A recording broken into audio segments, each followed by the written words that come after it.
মিলাদুন নবী, অথচ খবরই নাই রবিউল আউয়াল আমরা কি পেয়েছি, রসুলের বরকতে আমাদের কি দেওয়া হয়েছে।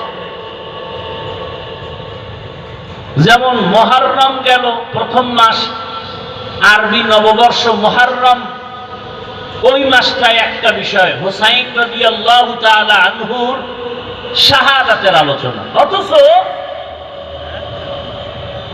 10 জন সাহাবা জান্নাতের টিকিট পেয়েছেন দুনিয়াতে। দ্বিতীয় সাহাবী হযরত ওমর মুহররমের 1 তারিখ শাহাদাত বরণ করলেন, হযরত আলী শাহাদাত বরণ করলেন, ওসমান রাদিয়াল্লাহু তাআলা আনহু শাহাদাত বরণ করলেন।